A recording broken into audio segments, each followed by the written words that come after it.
dañu fi ñëwoon pour inaugurer kii bi terrain bi parce que monsieur le maire ñu ñoo dëkk suñu dëkkandoo la dañoo yàgg daal te man mi wax ak yéen ni ancien joueur la fubal naa ñaay 78 79 moo tax ma gën a ñëw fii pour ñu représenter nekkoon léegi fi mu ne nii comme moom moo woote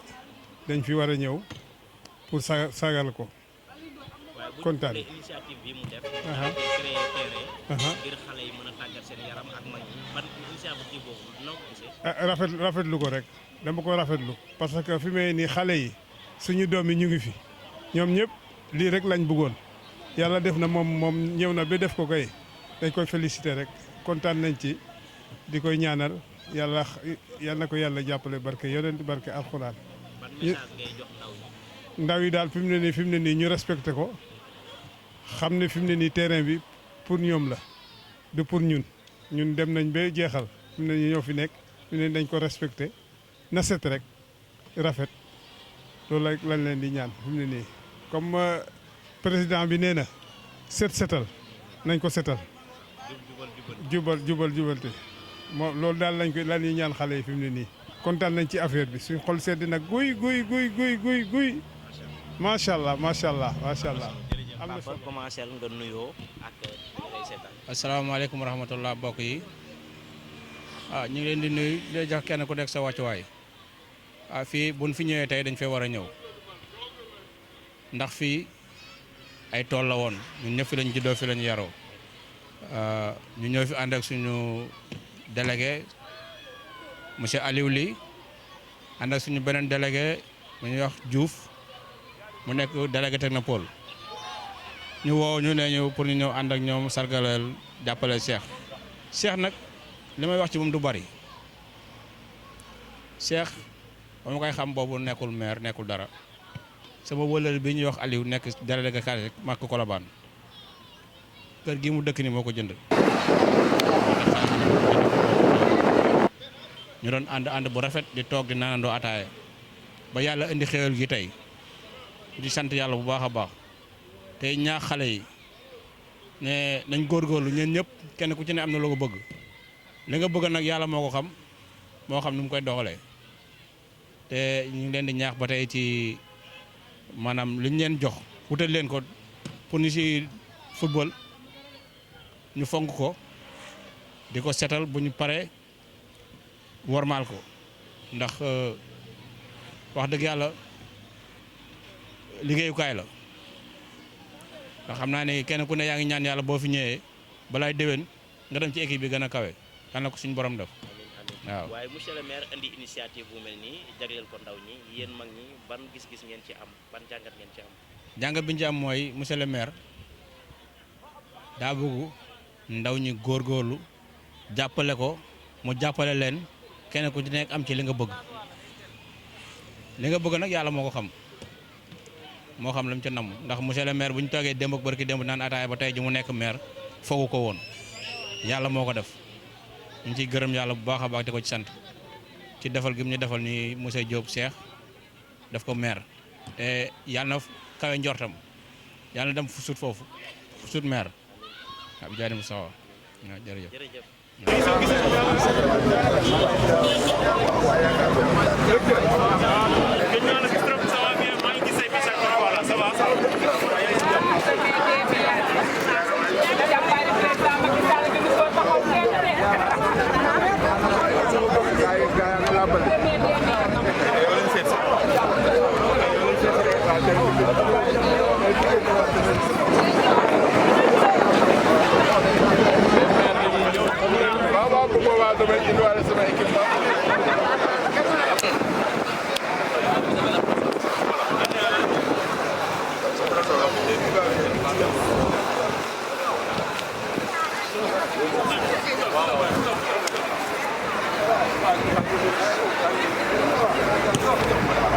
Wow.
C'est pour dire que donc ce terrain mini-foot qui a été clôturé et qui est également doté d'un éclairage solaire qui va permettre en fait de mener les activités sportives la nuit. Donc voilà à peu près de manière assez simple ce que je pourrais dire pour ça et peut-être laisser le soin au maire de pouvoir s'exprimer beaucoup plus convenablement sur cette cérémonie-là. Merci. Maire de la commune de Pikine Ouest, maire de cette commune qui abrite ce terrain mini-foot que la ville de Pikine a réalisé après la mise à disposition de l'assiette foncière par le maire de la commune. Et dans le cadre de l'intercommunalité, nous pensons que ça c'est un très bel exemple de collaboration entre la ville et les communes. Une occasion pour nous de remercier vraiment le maire de la commune de Pikine Ouest d'avoir eu cette initiative, de nous l'avoir proposée et ensemble, nous avons pu réaliser ce terrain. Je dis ensemble parce que nous avons bien sûr construit ce terrain mis en pratique par ce gazon synthétique et tout ce qui va avec, mais c'est le maire de la commune qui nous a donné la réserve foncière pour l'accueillir. Donc ça veut dire que c'est ensemble avec la commune de Pikine Ouest que nous avons réussi à faire ce joyau qui entre dans le cadre de notre initiative d'aller vers la possibilité de doter aux communes des aires de jeu pour créer les conditions d'épanouissement de nos populations dans le cadre du sport. Nous allons d'ailleurs très bientôt construire encore 2 terrains mini-foot dans 2 autres communes qui, de la dimension de ce terrain-ci, permettront encore aux populations de pouvoir s'activer sur le plan sportif et de pouvoir créer les conditions d'équipement à disposition. Alors le coût de ce terrain mini-foot? Le coût il est de 29 500 et quelques, un peu moins de 30 millions. Le coût de ce terrain mini-foot, il est un peu moins de 30 millions et à l'image de ce que nous avons fait ici, nous voulons vraiment le perpétuer dans l'ensemble des communes. Toute commune et toute maire de commune qui aura la possibilité, comme M. le maire Cheikh Diop, de mettre à la disposition de la ville un terrain qui puisse accueillir un terrain mini-foot. La ville de Pikine est prête à faire l'investissement complémentaire pour qu'un peu partout on puisse avoir ces aires de jeu-là à mettre à la disposition de nos populations. Alors, qu'est-ce que la mairie a chance de faire par rapport à l'entretien de ce terrain? Oui, en fait, nous, ville de Pikine, ce que nous avons fait, sur demande de M. le maire Cheikh Diop, et comme je l'ai dit, sur la mise à disposition de cette réserve, nous avons tout simplement construit. Et maintenant, la gestion de ce terrain est dévolue entièrement au maire de la commune. La ville de Pikine, dès l'instant que nous remettons les clés de ce terrain mini-foot, est entre les mains de la commune de Pikine Ouest qui va se charger de la gestion, de l'entretien et de tout ce qui va avec. Donc la ville de Pikine, dès l'instant qu'elle met à disposition, elle ne prend plus aucune initiative par rapport à ce terrain. Tout est maintenant entre les mains du maire de la commune de Pikine Ouest. Vous parlez tout à l'heure de l'entretien. Qu'est-ce qu'on peut attendre de la jeunesse exactement par rapport à ça? Oui, mais je pense que ça, le maire de la commune de Pikine Ouest prendra toutes les dispositions avec ses services et avec les populations qui vont bien sûr utiliser ce terrain pour que l'entretien soit au rendez-vous. Parce qu'à chaque fois, ce que nous constatons, c'est que malheureusement, il peut arriver souvent qu'on mette en place des infrastructures, mais que du point de vue de l'entretien et de la maintenance, des fois, on faillit à ce niveau-là. Et je pense qu'il est important que les populations sachent aussi que des fois, quand il y a des choses qui sont faites, franchement, il faut qu'on travaille aussi à pouvoir les entretenir et permettre qu'on puisse faire autre chose que ce qu'on avait déjà fait. Parce que sinon, devoir revenir encore pour refaire ce qui a été déjà fait, mais qui s'est détérioré lamentablement au bout de quelques temps, ça c'est vraiment désolant. Je pense qu'à ce niveau-là, M. le maire, avec ses services, avec ses équipes, comme tous les autres maires, comme nous-mêmes, ville de Pikine, nous devons prendre, nous tous, les dispositions pour que nos services, avec l'accompagnement surtout des populations, que nous prenions à chaque fois les dispositions pour pouvoir faire l'entretien nécessaire et la maintenance de nos équipements, que ce soit sportif ou dans tout autre domaine d'infrastructure. Monsieur le maire, si wolof tey yaa ngi ñëw ngir jébbal caabi tabax ànd ci ak commune Pikine Ouest. waaw jërëjëf ngeen baal ma parce que wax naa ko ci njëlbeen ci sama bi may wax ci français dafa am loo xam ne dama ko bëggoon leeral ngeen may ma ko tey parce que maa ngi taxaw jàkkaarloog yéen mooy man Abdoulaye Timbo laa tudd maay maire Pikine waaye man mosuma nekk secrétaire général assemblée nationale mosuma sax liggéey assemblée nationale mosuma nekk député ci assemblée nationale dama gis nag tey ñu dugal ci réseau yi def ci sama photo ne man maa dëkk ca këru président assemblée nationale loolu nag di loo xamante ni dafa gën a dëgg mënuma koo tuddee neneen waaye wax dëgg fa yàlla ci teggin damay wax ne loolu amul puisque amul nag dama bëggoon tey profité ci seen taxawaay ak seen teewaay pour xamal ko askanu Sénégal ak askanu international yëpp xamal ne loolu wax dëgg fa yàlla ñi ko def noonu dugal ko ci réseau yi ñu ngi def loo xam ne ñu ngi tooñ te loolu nekkul amul. leneen li mooy li jëm ci terrain bi ñu fi dajale tey jii terrain mini foot la boo xam ne buñ ko xaymaa war na toll ci à peu près 30 millions li ñu ko defaree waaye ñun la ak commune bi nga xamante ne monsieur le maire Cheikh Diop moo ko jiite ñun ñoo ci liggéeyandoo ensemble ville de Pikine ak commune bi ndaxte commune bi moo ñu jox espace bi ñun ñu jël si suñu budget ñëw tabax ko defar ko ba mel ni mu nekk un terrain mini foot ville bi moom moo ko def waaye commune bi moo ko jox terrain bi nga xamante ne ci lañ ko ci defee kon ñun ak ñoom ñoo ko defandoo te loolu dafay wone rek l'esprit d'intercommunalité bi war a am diggante ville bi ak commune yi c'est-à-dire que donc loolu moom moo fi bàyyi ville bi mooy travailler à la mutualisation donc suñuy wax à la mutualisation mooy ñu xool loo xamante ne war nañ ko mën a liggéeyandoo ak commune yi parce que ville lu muy def rek ci commune la koy defee parce que ville amul territoire am mooy commune yëpp léegi ñu def nag ak monsieur Cheikh Diop maire de la commune de Pikine Ouest dañuy woo yeneen maire yëpp bëgg nañ ko lawal ci commune yëpp commune bu ci woo ville de Pikine jox ko espace boo xam ne bëgg nañu def fa terrain mini foot comme bii ville de Pikine pare na pour def ko te déwén incha allah ci budget bii nga xamante ne moom la ñu war a ubbi dinañ ci defaat ñaari terrain mini foot incha allah rabbi dans le budget 2025 et nous appelons tous les maires ñi nga xamante ne ñu ngi ci biir 12 communes yi ku ci am terrain bu mel nii espace bu war a mën a accueillir soo ko indee aussi ñun ak ville bi ñu waxtaan ci dañ ko war a mën a réaliser comme ni ñu ko defee ak la commune de Pikine Ouest. C'est bien ça oui fanweeri million fukk ñaar fukk fanweer voilà man tukulóor laa nag moo tax su may wax day xaw a compliqué mais fanweeri million 30 millions à peu près moom mooy montant bi nga xam ne moom lañ ci def di ñaan aussi comme ni ngeen ma ko laajee sànq vraiment population yi taxaw ci ba nga xamante ne entretien bi ak maintenance bi dinañ ko def ndax mu mun fay yàgg ñu mun di ko jëfandikoo lu yàgg a yàgg parce que des fois aussi dafay metti am ay infrastructures yoo xam ne muy tabax muy leneen nga def ko pare waaye entretien ba ca war a am vraiment du ci am monsieur le maire nag Cheikh Diop parce que ñun instant bi nga xamante ne tey jii dañ koy jox caabi yi parce que remise des clés la ñuy def suñu xasee ba jox ko pare nañ ci moom ak ay services am ak population yi nekk Pikine Ouest ñoom ñooy jël relais bi jéem a xool nu ñuy def ba entretenir ko maintenir ko continuer ba nga xamante ne dañ ci mën a jëfandikoo lu yàgg-yàgg loolu nag vraiment dañ ci woo ñëpp pour que ñu am boobu taxawaay. Merci encore. Pikine Ouest. Je suis heureux aujourd'hui de recueillir monsieur le maire de la ville de Pikine, monsieur Timbo, dans le cadre de la remise des clés du terrain de foot ici à Pikine Ouest. Je tiens juste à revenir sur la genèse de ce qui a été fait aujourd'hui et ce qui sera en tout cas inauguré. Dans un premier temps, je pense que j'avais eu une audience avec monsieur le maire. C'était à la date du 19 octobre 2022. Dans le cadre d'une concertation entre la ville et une de ses communes. Et sur les points qu'on devait discuter, il y avait effectivement le point qui concernait le centre de santé Baïta Diop. Comme nous le savons tous, c'est une épine sous nos pieds, du fait en tout cas de la charge salariale du côté sanitaire.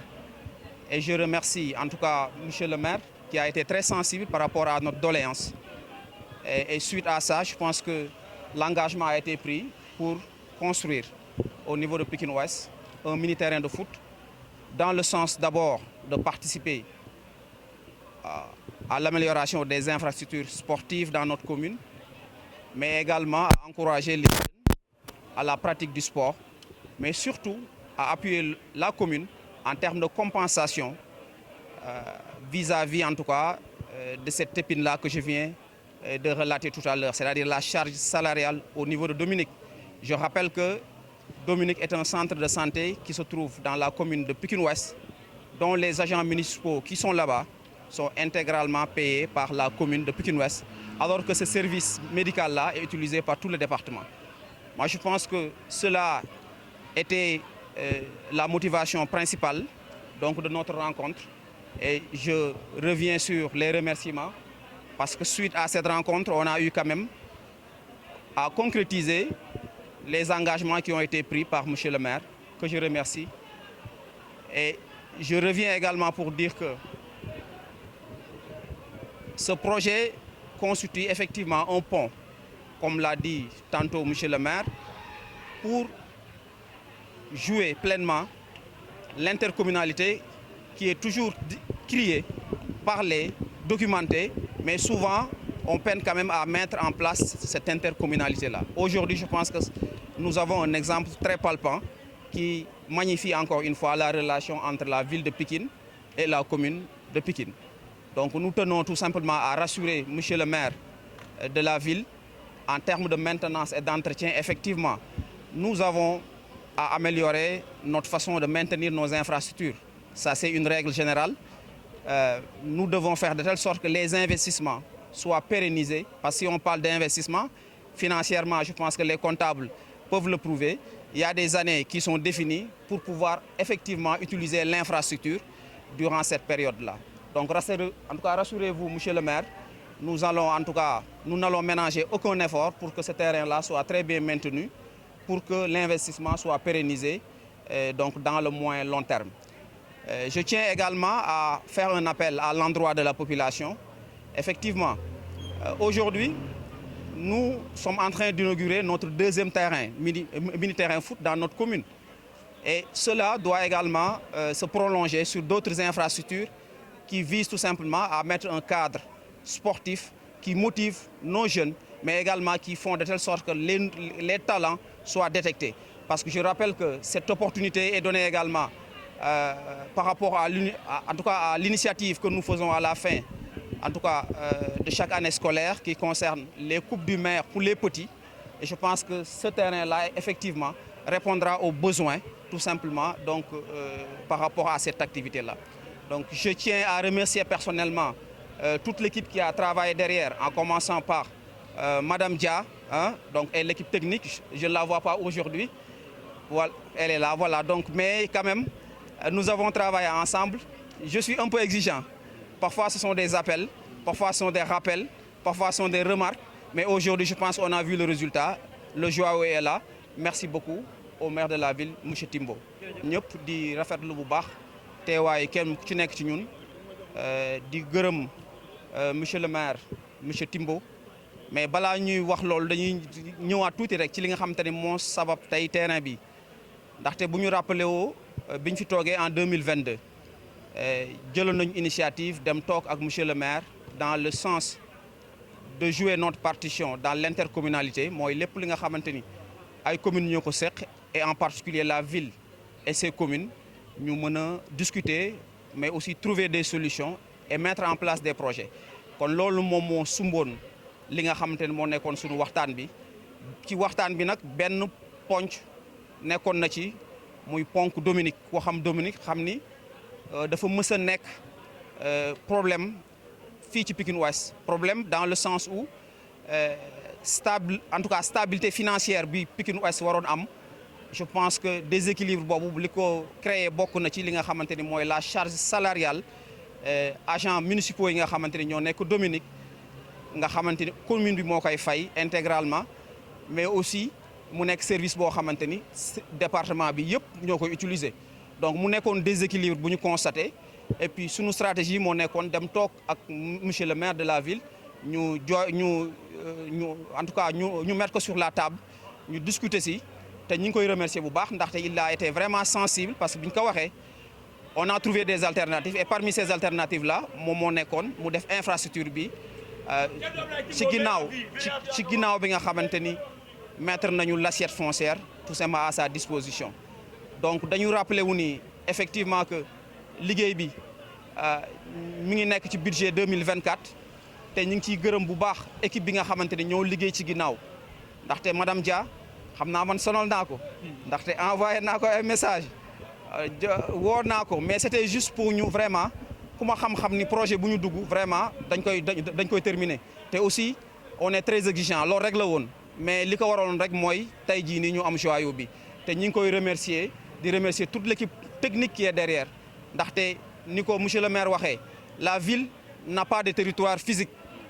la ville a un territoire virtuel wala boog ces territoires physiques sont constitués des communes kon boog il a bien compris te loolu moo tax mu concrétiser li nga xamante ni mooy joyau bi mu ñu jox à Pikine Ouest kon ñu ngi koy gërëm di ko sant di gërëm équipe bi yëpp. si mooy opportunité la ndaxte ku xam Pikine Ouest xam ni depuis bi ñu fi nekkee ba léegi ñëwoon nañ pour répondre à un gap un vide boobu li ko waroon mooy dans le milieu du sport